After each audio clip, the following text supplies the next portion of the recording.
now we're ready to party. Hello and welcome back to Even More News, the first and only news podcast. My name's Katie Stoll. This is Benny. Hi, Benny. And Katie, thank you for being here and introducing yourself and Benny and me, who is... Cody? Thank you. Yep, there we go. I got a little distracted by these kisses. Normally I put him in his room, but whatever. Until you bark, you're free, my friend. What a treat. What a delight.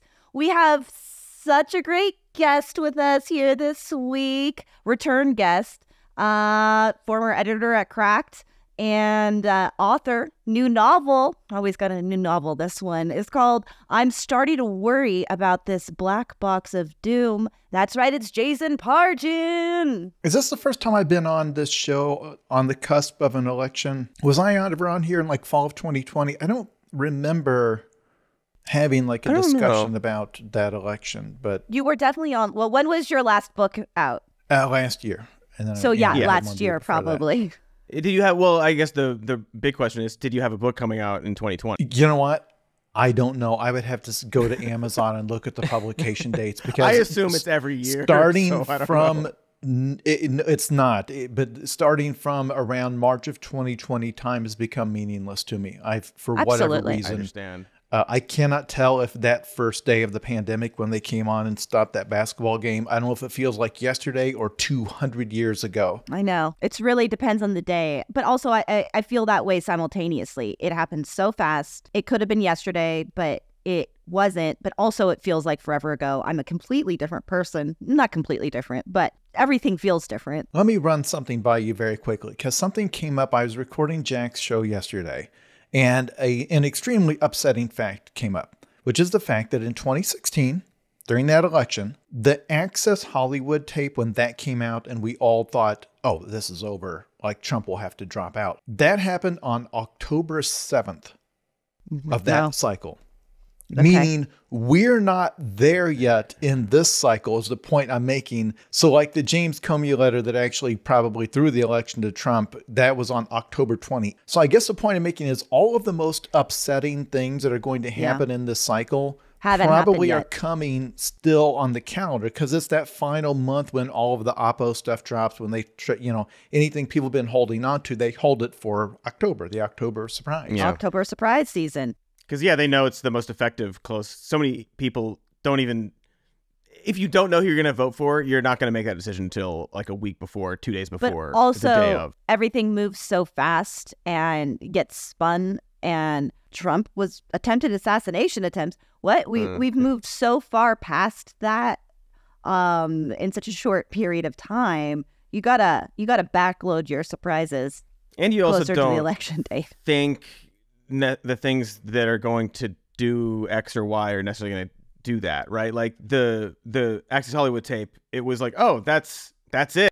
The Comey letter, I don't think, even though it was like, that's not good, I don't think it was seen at the time as being like, oh, this is it for her. This is like, she's like, it was still pretty confidently she was going to win even after that. Yeah, I guess the point I'm making is that when that Access Hollywood tape dropped, we all thought we were still living in a world where a scandal could sink Trump. You're right. Like that world where we all know now, like nothing, he has this solid level of support that nothing moves it. Nothing moves it. And so at that point, it seems like it was conventional wisdom. This is over. These are the things he's saying. No woman is going to vote for him. The polls already don't look great for him. And there was jokes, there was memes about how, well, there goes that. That's over. Thank God. Yeah. And then where from there to here feels like 100 years. I know. Can you believe that he's been a politician for 10 years? Like, what? And just the stark, the difference from that and the things he was saying in 2016 to now, it's, if you weren't there, it's like, how did you even get to this point where you can say, well, we'll talk about some of it, maybe, I don't know. It's so ratcheted up that he could say something 20 times worse than what was on that tape, and it would be nothing. Absolutely. the next, we might not even be reported on. Sometimes he'll say something in a rally, and 2 weeks later I'll be like, wait, he said what? It just slips through so easily. Jason, we've already established that you're on quite a schedule with releasing like a book a year. What is that like? Do you just write every day? I mean, what? How do you keep focused? How do you get the words out? How does your brain come up with new ideas? Like straight up, that's 9 questions, but it's good. Like, how do you do it? What's going on? Let's put it this way. I don't have a book coming out next year. I'm taking a year off. I'm giving myself 2 years to write the next book I'm under contract for by necessity, because now like TikTok is, I guess, my day job. I have 550,000 followers on there. Wild. That's where I now reach almost my entire audience, and I make videos to tell them that I also have written a book, and I do not doubt there are kids on there who see those videos and think, oh, here's another TikTok influencer trying to cash in by writing, trying to crap out a book to cash in on his TikTok fame. And like, no, because again, the most common comment in any video I make about my books is, I didn't know you wrote books. I thought you were just a geriatric TikTok influencer. It's like, I believe it or not, I did stuff and had skills prior to the creation of TikTok. I was gonna say, like, is this the last thing you wanted to do? Like, just like so much, like it cracked, just like avoiding being on camera as much as possible. Like, it's not what you want to write books, right? Yes, it works. The first decade, wrote anonymously. And then Jack had to talk me into coming onto the podcast and had to explain to me what a podcast was in, I think, 2010. I was like, but it's for like an iPod? How do you get it on your iPod? He's like, it's a huge deal. I was like, nobody's going to want it. You have to like download an MP3 on your iPod. Like my iPod Nano doesn't even have that much memory. What kind of a pervert is listening to like an hour-long radio show on their iPod? Why don't you just listen to AM radio like the rest of us? And then, I don't know, it was a few books in before we put my author photo on a book jacket because I did not want people knowing what I looked like. And then reluctantly did a YouTube video because I created a YouTube channel and did like a Q&A and felt very uncomfortable the whole time. Then 2022 was when I just became clear, as you guys, like, we had a discussion, but this podcast goes up on YouTube and video outlets. That is a necessity. And same thing. It's like Book Talk. You can go to a bookstore and you see the big shelf of Book Talk books. This is where the people are talking about books, is on TikTok. So started an account that have now made, Jesus Christ, I don't know, over 1,000 videos on there. They've been viewed more than 500 million times with a B. And now you're rich in views. That's like half my income because I monetize that channel now. So now it's a job. Like I got to wake up and comb my hair and figure out a video to do. And that's it. So this reaches far more people than anything I've ever written when I was at Cracked or any podcast I've ever done. All of that stuff put together does not count as much as the number of people I reached on TikTok. I will be remembered on my tombstone as a TikTok guy who also did other stuff. Such a hilarious arc for you. You know, you've come so far in the last 15 years. Kids are gonna they're gonna aspire not to become published authors, but they're gonna aspire to become TikTok influencers, and they're going to be like, I better become a published author so that I can become big on TikTok Yeah. I think that we should talk about some news. Yeah. I can feel the energy of the viewers and listeners. They're just like these perverts watching. Those perverts with us in their pockets just want us to talk about the news. So, Jonathan, what are we talking? What are we talking about? What are we talking about? Can you just tell me Who's tell in me the news?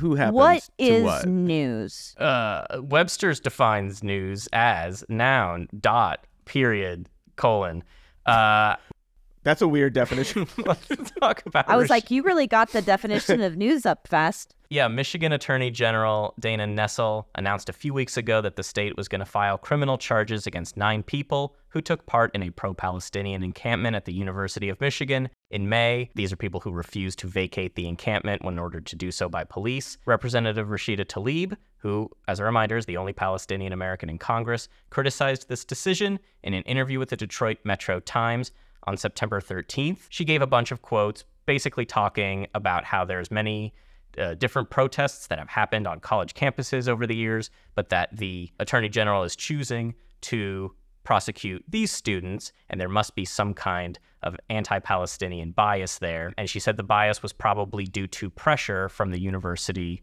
of Michigan.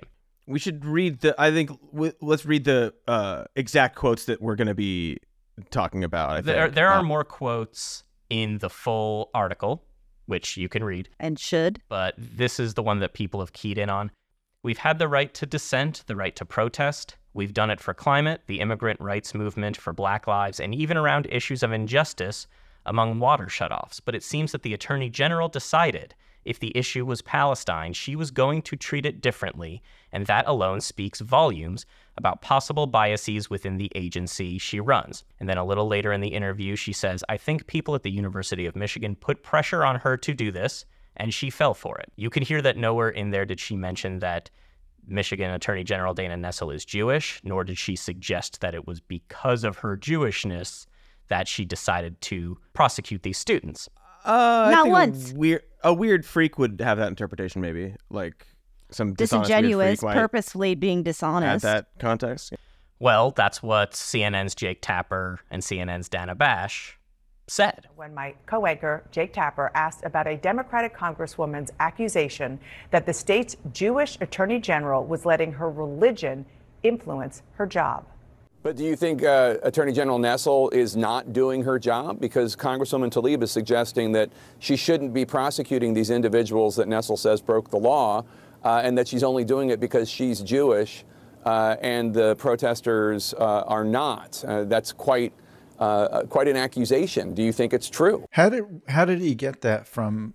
Such a good question. Well, the reason is because Dana Nessel, the Michigan AG, tweeted, starting in response to a horrendously Islamophobic cartoon posted about Rashida Tlaib. She wrote, Rashida's religion should not be used in a cartoon to imply that she's a terrorist. It's Islamophobic and wrong, just as Rashida should not use my religion to imply I cannot perform my job fairly as Attorney General. It's anti-Semitic and wrong. So Jake Tapper and Dana Bash reported on this as if Dana Nessel's accusation was completely accurate. Yeah, it's incorrect on its face. I don't know how this continues. Right, it's been a days-long scandal for Rashida Tlaib, and it's just perfectly simple. She didn't say what they're saying she didn't say it. And I've seen so many, it's very frustrating because I've seen so many people respond to Jake Tapper specifically on x.com. Don't call it that. And I'm sorry. There's no on need. the website that the people are on. And I've seen so many people just point out, like, she didn't say that. Here's the quote. She didn't say that. Some are meaner than others, whatever. But there's just radio silence in response to it. And I know that Jake Tapper is online. He's online all the time. He posts on Blue seen Sky. the responses. He interacts with people.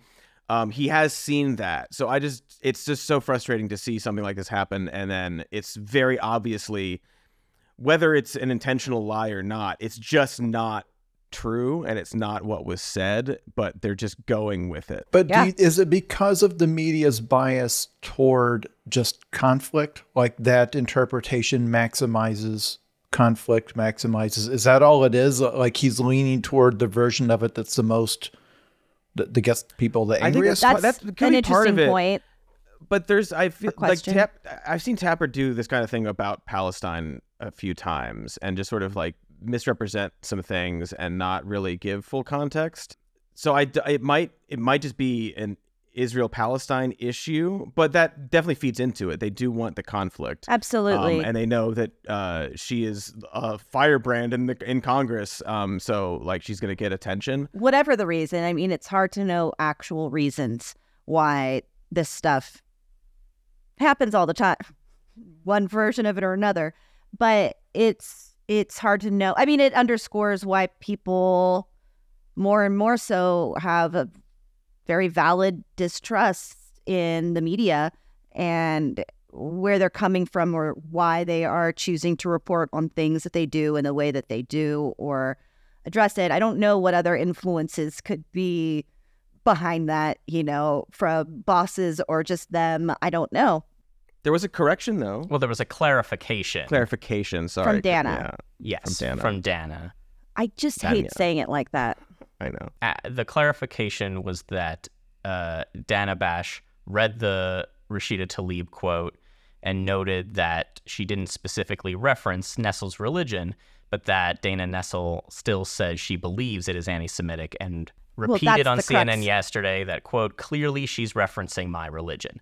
Now, she can believe that, right? She's allowed to say, she's allowed to I believe that this and is tweet the thing she tweeted. Anti-Semitic dog whistle. To me, it's not. I feel like, and then the reporter who interviewed Rashida Tlaib was like, this is being taken out of context, or this had nothing to do with that. It's not even taken out of context. It's just being represented in a weird way. Well, and then they said that we've reached out to Rashida Tlaib's office to see if she would like to clarify. And I just don't believe clarification is necessary, because she said in that same interview, I think the anti-Palestinian bias is because of pressure from the University of Michigan.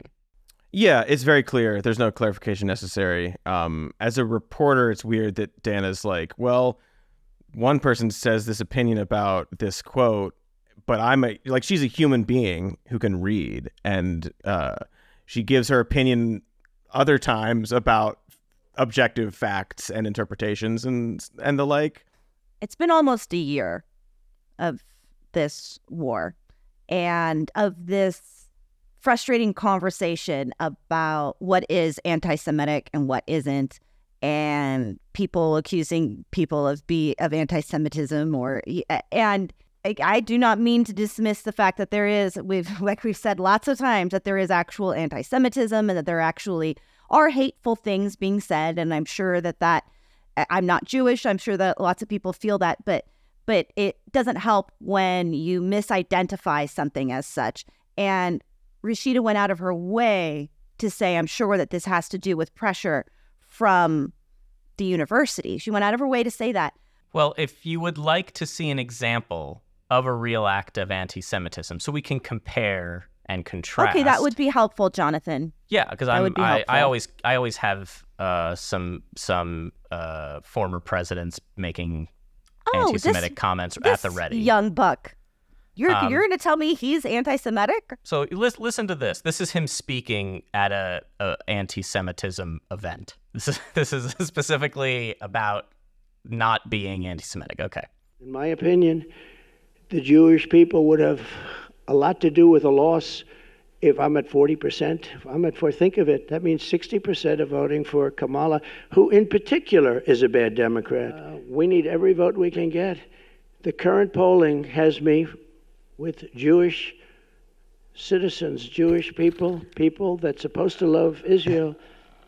After having done all of that, having been the best president, the greatest president by far, a poll just came out. I'm at 40%. So this was at specifically an event about anti-Semitism? Is that what you just said? Yes. Oh. I mean, it's of course, cool. As a Jewish person, when I hear someone say, and then the Jewish people who are supposed to love Israel, well, what are you doing? Well, no, you could go back and pause and go listen to the episode we did last year, because I was on this show just weeks after the October 7th So that's attack. what I was thinking, is that you did. And we had word for word, because it had been long enough since the event that you had incidents of some Jewish actors coming out and saying and acting like they had been betrayed by people being so anti-Israel. And we talked about how poisoned the conversation was, to the point you can't talk about it in a way that it's at least not. When you talk about it on Twitter, you talk about it in a place where you've got an audience. People are waiting to hear, okay, is this a dog whistle, or is this person secretly a racist? Is this an Islamophobe or whatever?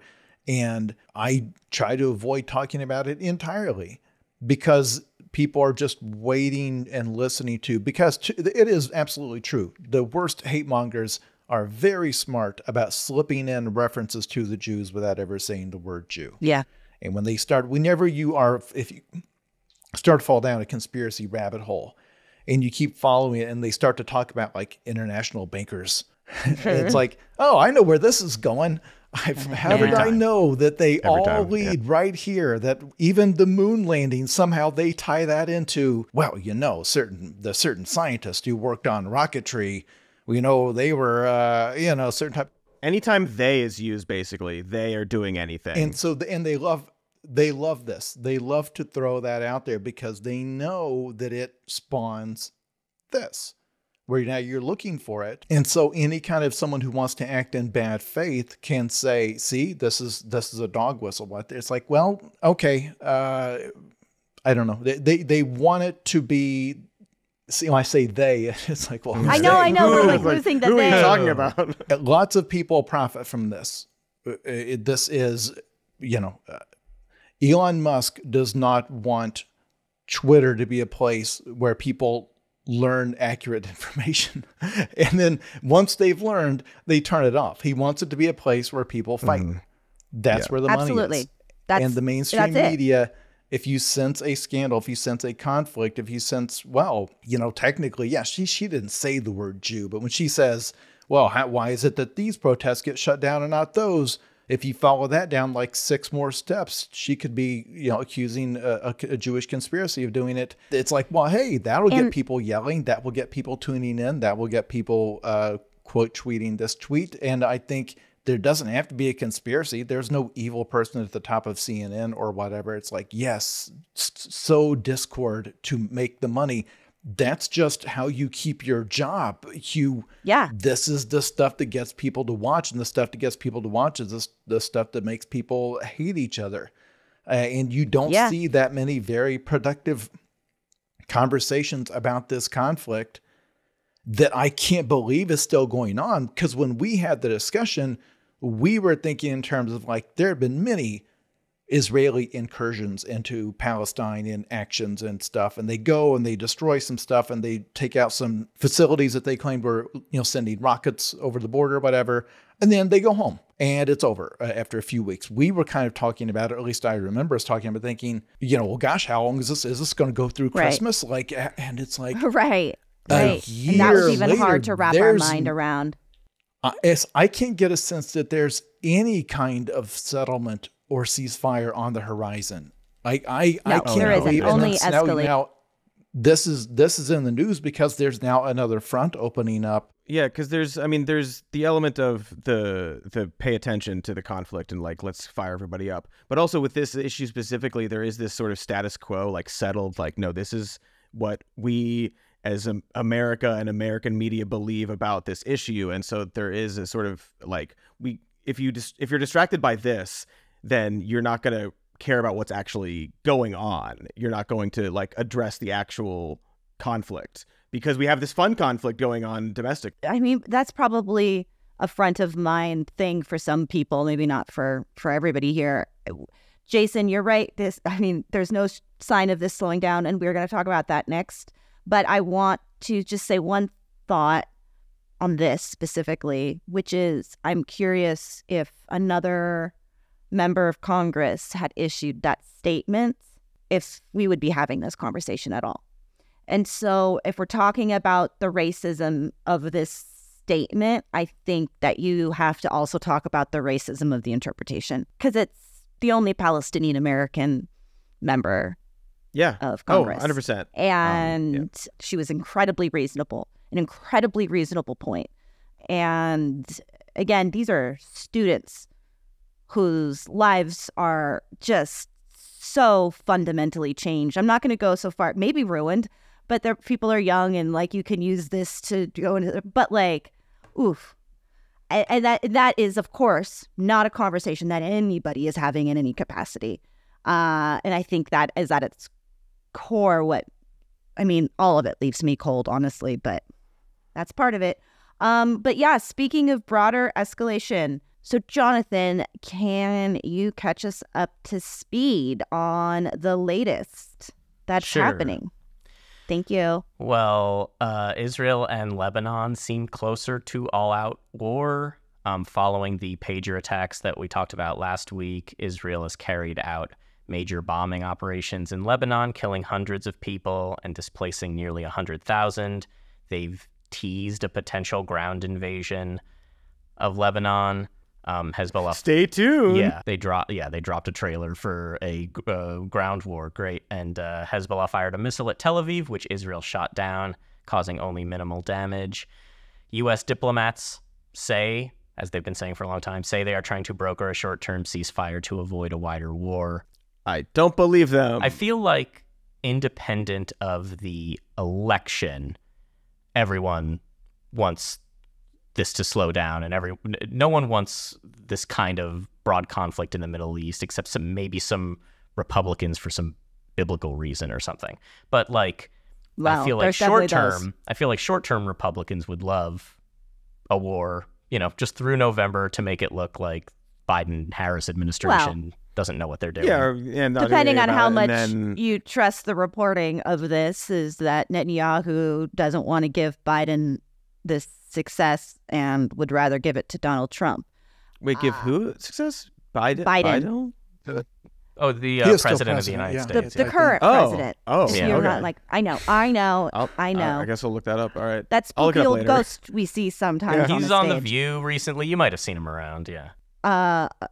Believable reporting, for sure. Oh, yeah. It's not the first time wars have been used for electoral advantage. I wouldn't put it past them. But clearly you want conflict, and I think both sides. But if you're not the incumbent, you want conflict, and you also want like high inflation and unemployment and high gas prices. You want all things to be not great, so that you can say that you're going to fix everything by giving tax cuts to the wealthy. So not to bring everybody down even more, what's the worst case scenario here for the way this is playing out at the moment? You talk about an all-out war between Israel and Lebanon. What's the worst possible outcome there? Israel nukes Beirut. I feel like is a short-term, really, really awful thing. And then what would happen after that? I don't want to think about worst case that. snenario. I mean, it gets worse. I think there is, the optimistic view is that once another nuke is dropped, everybody wises up about the implications of that, and tensions dissipate. But I don't know if that's going to be in the cards. Think so. I think it's. I mean, I don't know what an end goal is. I don't. I can't even wrap my mind around it, because everything that has happened feels so astounding, and because we're going to side with Israel. We're going to side. They do any of that kind of U.S. ground conflict troops in all of these places would be a very bad scenario. Yeah, and that is definitely a possibility. It's mostly that I don't quite know what the end game is with any of it. Not to mention hundreds of thousands more deaths, obviously that. And displaced, and there's a lot of potential for this to spiral and get very bad. I don't know what any of the end goal, other than the obvious one that we all talk about in terms of Gaza, is that they don't. Yeah, they want to level Gaza, and then they want. But in terms of once you start in Lebanon, I don't know. What do you think, Jason? I don't know, because I don't understand the region, because I keep hearing Iran's and being involved somehow, and then talking about how there's always been this faction of Republicans who are obsessed with going to war with Iran, to the point that even Trump complained about this. This is why when he stole those documents, he did that so he could show people at dinner parties all this cool top secret stuff he brought home from when he was president, it's a vacation souvenir. Yeah, and he had these war plans with Iran. He's like, hey, I stopped this. There's these generals brought this. They wanted to go to the war, and I can't do a Trump impression, or else I'd be doing it in his voice. That was something that scared Donald Trump, because even from his point of view, it's well, what does this gain us? What do we get out of? Can we open hotels there? What can we? What do we do? Right, yeah. What do we accomplish if you're spending $1 trillion to? It doesn't even sound like him. Right, do it. But then the John Boltons of the world are like, well, you do it to go to war in Iran. That's why are we here? Exactly, yeah. And so there's the been answer this, is the title. Yeah, because there's always been these different factions on the right, and some of them are very isolationist, but they've been in retreat for a long, long time. And Trump was one that was no, we're wasting money to do. He was, whatever you want to say about him, he was not a warmonger. It was not about, he would say things about China or whatever, but he was not obsessed with going to war over Taiwan or anything like that. So there are people that seem to act like, I don't know, this would finally be a chance to confront Iran. It's well, why do you? Why do we need to? Because for a long time we propped up Iraq as a kind of a bulwark against Iran. This is part of the history of this region that you're going to get very confused. Oh yeah, try to read about one decade is different than the other decade, and yeah, because it's like, well, we want to offset Iran's influence, and then by toppling Iraq, we basically eliminated, like, Iran became the supreme regional power because we knocked off Saddam Hussein, he was a monster, but also we liked having him there to oppose Iran, to keep them in check. So I don't get what we want to happen, because as you alluded to, this is highly underrated. The degree to which on the Christian right, they believe this is the fulfillment of a prophecy. I grew up in an evangelical church. Like, I heard about this every Sunday. The formation of Israel was the first things in the aftermath of October 7th. I live in it's a very religious community up here, and people weren't saying they're like, well, you don't know that this has been written for a long time. It's part and of the plan. It like sent a chill down my entire body. That is chilling. So yeah, that Armageddon will break out in the Middle East, and that Israel, because again, Israel in the Bible, they assumed Israel would exist because it did exist when they wrote it, and and all these things would happen. And so they have rewritten this prophecy many, many times, and now they've got a version of it. It's like nuclear war breaks out in the Middle East, and this triggers a war between the United States and China, or however they're doing it now. So on one hand, they believe that if you don't keep arming Israel, that you will be cursed by God, that God will turn his back on the United States. So there is a core of like the evangelical right that firmly believes like this is literally a supernatural fight against the actual devil. And this is why you can't. And this is why the support among voters for Israel is so very high among the Christian right. It is something they hear in church. I think people who are outside of that bubble, Katie, are largely unaware of that. I think that they think I'm talking about weird Alex Jones stuff. This is mainstream belief among like the evangelical right. And to clarify, like part of the chill, like, first off, this was information that, having not been raised religious in any capacity, that I was just straight up wasn't privy to, but it made sense how so much of this country, even if you think, people try to distance themselves from it, but there is such a religious undercurrent, and there's so much money and influence over our government from religious organizations and people that deeply believe this, and they might not be talking about it on the news, because if you were to be talking about that on the news, then you would lose a lot of support from people broadly. But that is 100% a driving motivator for a lot of the people that support this. Maybe not all. It's the religious thing. It's also, I mean, there's old videos of like Joe Biden talking about how, what if Israel didn't exist, we'd have to invent Israel. The idea being that like, well, they're like the one, and there's a lot of racism tied up in this and our just general view of the Middle East. And the idea is that like Israel is like the one like true democracy and like the shining example of what we want a nation to be in the Middle East. So our support of them is like somewhat, there's an aspect of like, oh, well, if they're there and we're a strong ally of them, then maybe they like expand a little bit. Then there's more of that like shining example of a democracy in the Middle East, and you're sort of don't know if it's such a shining example. I don't know either, but there is this sort of colonialist mindset to absolutely. it, and just sort of like, no, this is the one good country there, and we need to support them, and maybe change or change the borders or change the culture, whatever it is, however they want to say it. Well, then, and after, you point out some of the problems with the way Israel is run and what they do to other people, then you get into some of those anti-Semitic things. So it's like, well, if you don't support what this independent nation is doing, you're anti-Semitic. And they're the same people who will make that allegation will be like, hey, did you know that Tim Walz met with Alex Soros? What do you think's behind that? Like, well, a lot of politicians meet with billionaires. A lot of people don't know what to tell you. Why are you pointing this one out so much? If Tim Walz met with Elon Musk, what are you? What's that about? Yeah, exactly. It's there's so many aspects that go into this, and it just seems to lead to more death and destruction.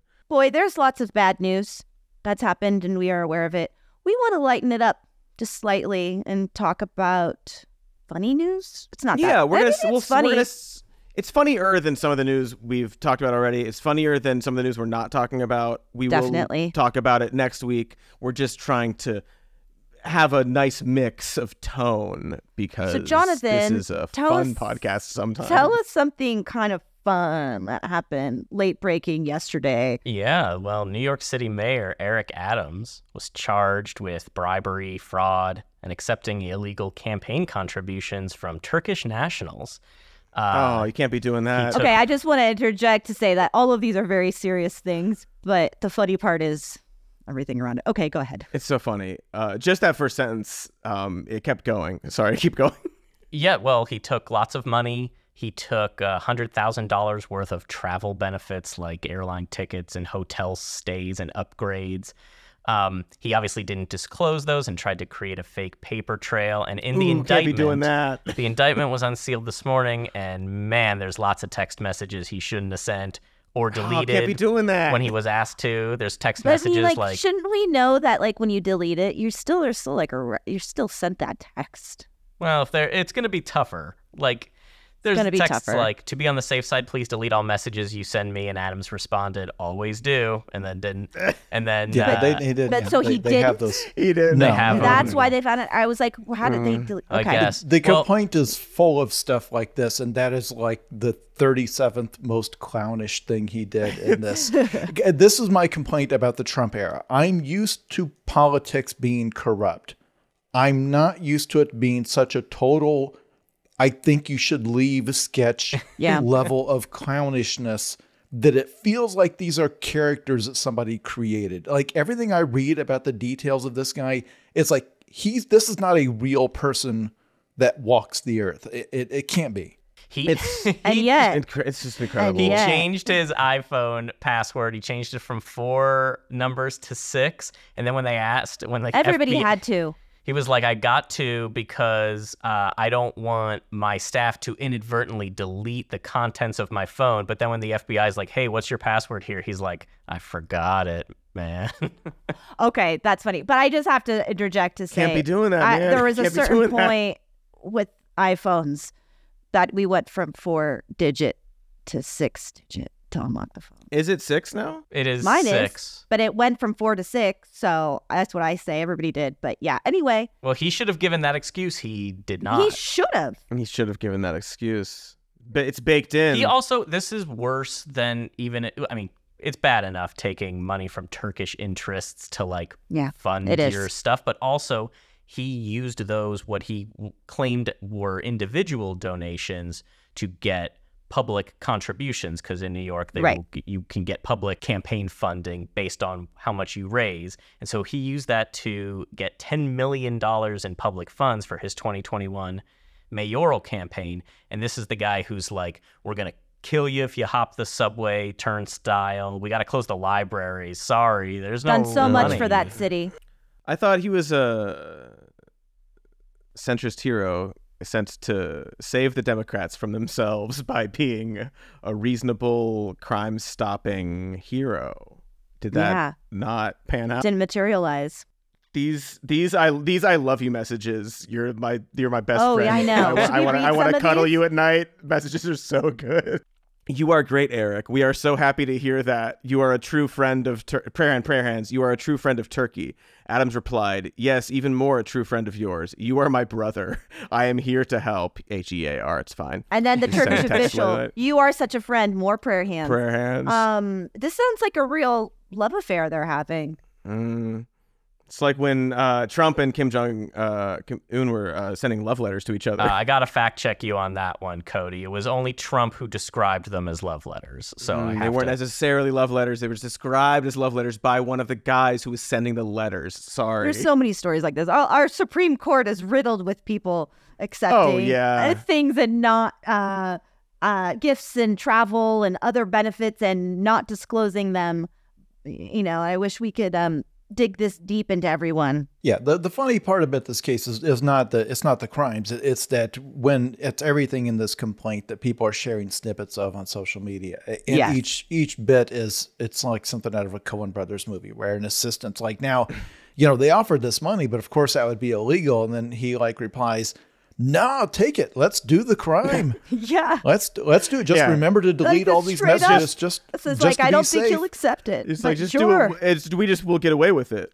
Yeah, it's like the way a dumb person thinks corrupt politicians talk to each other. It's like, no, actually, you have the most accurate view of exactly what it sounds like. It's so funny. It's comedic. These are not geniuses.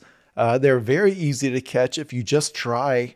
They've kept, like Donald Trump did not keep those documents in a secret bunker. They were in a bathroom. Strewn about everywhere. At Mar-a-Lago. It is funny. It's like Burn After Reading, and people are like, this is a little bit too over the top, a little bit too silly. And it's like, I bet the Jim guy could have gotten a hold of a CIA identity or, stuff like that. It's why Veep no longer works as a show in our current landscape. It's just another example of that. It's just like imagining like Clarence Thomas getting like a text from Harlan Crow, like, "You are a true friend of the Nazi Party." Like, yes, like I can't. It'd be like, "Thank you very much." Thank you very much. Yeah. So happy to help. When's the Clarence Thomas indictment coming? Any minute, right? That doesn't happen. Any day now. We don't do that. We don't do that. October surprise. Yeah. Everything this guy does, it is like a sketch. It is, and I swear that the world did not used to be full of these people until Trump came along, and suddenly they just kept coming out of the woodwork. It's like, this is not a real person. You hired an actor to do this, and this guy's not a Trumpster. He's the Democrat mayor of New York, and it's like, this is not just one of the largest cities in the world. This is the financial capital of planet Earth. You would think you would want your absolute best of the best in that job. They're like over their last 6 in that city. It's been There's also that super cut of him at all these events being like, New York, describing New York City as whatever city he's in of America. It's very, very funny. It's like 20 times. It's like, yeah, we're the Beirut of America. Yeah, we're the Paris of America. Yeah, we're New York City. It's so many times. It's so funny. And quote about what's great about New York, and he's like, well, on any given day, you can see somebody opening a new deli or 9/11. Or 9/11. Why would you say that? That's so wild. And that clip is like, he's asked that they're like, 2023 has been a crazy year in New York. If you could sum up New York in 2023 in one word, what would you say? And his answer is New York. On any given day, 9/11 or a small business owner. And then what? It's just incredible. Like Trump really did. Is he rode that escalator down, and we all just entered into his farce that we are playing out. It's suddenly like Rudy Giuliani. I remember in a time in my brain, Rudy Giuliani's like smart, America's mayor. Was that him? Good public figure, inspirational. It was. New York mayors, they just can't do it. They now can't he's hold it like together. Danny DeVito's character, and It's Always Sunny in Philadelphia. Like he's just like, everything he says is weird and off-putting, and the way he looks and everything. Oh yeah, like, he's the way so the greasy. He looks like he crawled out of the couch. Yeah, it's that the masks are off. We've realized. Is that whatever it is that everyone's That's part chasing? Of it, it's part of it. Because there have been incompetence and weirdos forever in politics, generally. Yeah, but what I'm trying to say is that Donald Trump has normalized, and some people will call it being authentic, but he just doesn't give a. And so people are now leaning into it, I guess. I don't know. But it's like a normalization of this, and there's obviously a lot of tolerance for it for various reasons because of our ecosystem that we live in, Twitter, the different way that we get consumed news, the fracturing of this country. And it's like people have been given permission or something. I don't know. It's not a fully fleshed out thought, but I mean, it's a lot of that. It's teams. We're all team sports. So no matter what, even if you're goofy and saying all this weird stuff about how great it is to live in the city of 9/11 or whatever, well, he's on your team, so you can't really criticize too much. And there's also and like this, like not, people in politics forever have been like weirdos and incompetent and like egomaniacs to some degree. But like you're saying, the permission structure has changed. You're almost encouraged now to do this, right? Bo Bear is out there or Bobert, I really don't know actually, is doing all this stuff that she does because she knows it works now. I don't think giving a handy to some guy during Beetlejuice would have panned out for her 10 years ago, but it super did this time around. So I think the defining moment of the Trump years will always be when he had Kid Rock in the Oval Office and he was showing Kid Rock some classified documents, and Kid Rock said, "Sir, I don't think I'm supposed to see this." Because he, so in that room, was the most level-headed God person who was like, yeah, no, I think this marking at the top, I think that means you're not supposed to show it to Kid Rock. I'm the guy who shoots the beer cans when they give a beer can to someone and I don't like. Say, That's 3 weeks later. Yeah. Yeah, but I'm just trying to sell like T-shirts and stuff at concerts. You're the president. Like, I'm supposed to be a clown. Do you understand? Like, this is something this is my profession. You're the one supposed to be the serious one in this room. And it had to be an alarming moment for Kid Rock when he realized, oh, I'm the president now. I'm the president now. My name is the president. Maybe I should like sell some of these secrets to a No, I'm not going to do that. I couldn't possibly do that. I'm Kid Rock. How would I even get in touch? But there's got to be a second where he's like, could I use this to my benefit? Right. This is a Should ridiculous I print position to be in. These on shirts? Gentlemen, we're going to wrap this up with one more quick story that I guess I already alluded to, and that's John Mulaney's presentation at Salesforce, I guess, convention. What is Salesforce? Very quickly, tell me what Salesforce is. Salesforce is like a software as a service company. They make like customer relations software that like no one really knows what they do. That's kind of the bit. And it's probably worth $40 billion. Extremely huge company. It's Mark Benioff's company, I believe, right? So you can yell at him for his cousin or whatever ruining Game of Thrones. Doesn't matter. So is he related? Yeah, yes. Wait, for real? Second cousin. See, this is why people think we're living in a simulation, because this is bad writing to have those two people be related. Yeah, like why? Like what's the like? There's no reason. There's nothing. There's no thematic like link. It's just like and them too. Everyone's relation in some way. So Salesforce every year has this annual convention in San Francisco called Dreamforce. Anyway, there's and they invited John Mulaney to do a 45-minute set, and John Mulaney was probably like, "Hey, can I make fun of you guys a little bit?" And they were like, "Very yes. good." But that's what he did, I believe, mostly. So there are some quotes here. I won't do the rest of it in the thing. I can't do that. No, you kind of nailed it. But I want you to. You look like a group who looked at the self-checkout counters at CVS and thought, this is the future. The fact that there are 45,000 trailblazers here couldn't devalue the title anymore. Solid. When he was talking about his son, who is 3, he says they play baseball in their front yard. He says, we're just 2 guys hitting wiffle balls badly and yelling good job at each other. It's sort of the same energy here at Dreamforce. Kind of roasted the old tech employees. I think it's really fun. Good for him for getting those zingers in to their faces. I wanted to highlight this particular one because it's like the point. Talking about his son also.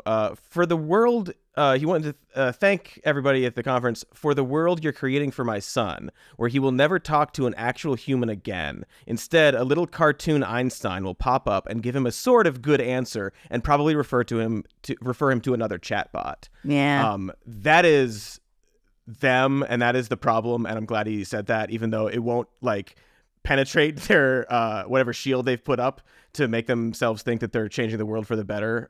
But that is the future, and it sucks. Well, I just like, in your goddamn bones that a bunch of you are working on products that are just okay, but you have to vamp and make up terms to make it sound more awesome than it is.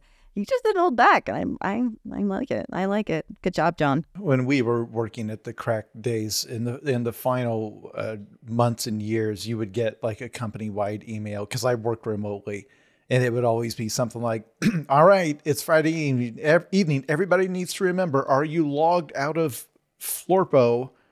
If you've got, they're doing the update. You need to be logged. If you have logged your hours in Workaboy, whatever, it'll always be some misspelled term, because they've all got that efficiency software and time management software, and there's always 6 different ones that everyone's using, and we either didn't use it or else they never told us how to use it. So I would always like message people in chat like, "Hey, you logged into Florpo?" Because we were like just trying to write you just want to do your job. I've worked or they'll update it like 5 months later, like we're switching from Florpo to Worky with 2 Ks or whatever. I worked at companies where like, because some of the managers didn't really have anything to do, so they were like, well, how can I make my team more efficient? And so then they would suddenly tell you that you had a new like software system you had to work in, and everything you were doing you had to log in, Asana or Notion, or these are real ones, those aren't fake names, but like these are the real things. And I'd be like, but why would I do that? Because we have an email and we've gone back and forth on email. Right. And the manager would be like, email, you can't keep track of anything. I need it here in my Wigby or whatever it was to go through and see it. And so you do that for a few weeks until he got bored or went on a trip to Korea or something, and then come back, and then he'd be like, are you guys still working on the Wigby workboard in there? I guess we can do it. It's like when I worked at when you work retail, and once every month the regional manager comes in and is like, you got to tuck in your shirts, and you're like, all right, and then they stop tucking in your shirts. Yes, when the manager leaves, productivity goes up. Well, I think we did it, you gube. I think we maybe arrived at the end of the show. I think we may have to have done that. I think so. Jason, thank you for joining us. Please tell our listeners all the ways they can find you, because there's a lot of them. TikTok being one of them. And tell us about the book. The big one. This book that we're on here that I briefly mentioned, it is relevant. It is not a part of any series that I write. It is not a John Dies at the End novel. If you have never read anything I have written or watched anything I've recorded, this book is the book for you. It is a standalone novel, and the premise is that a rumor goes around on the internet that they think there's a domestic terror attack about to happen on the Capitol.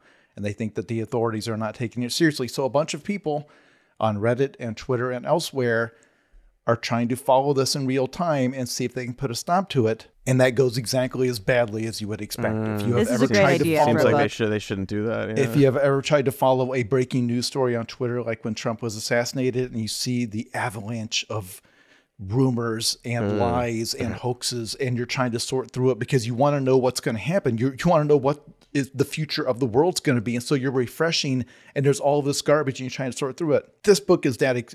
It is people who think they've caught wind of something that could destroy the country, and that there's a ticking clock and they have to stop it. But the thing they're fighting against is the total inability of information to move across these platforms in an accurate way.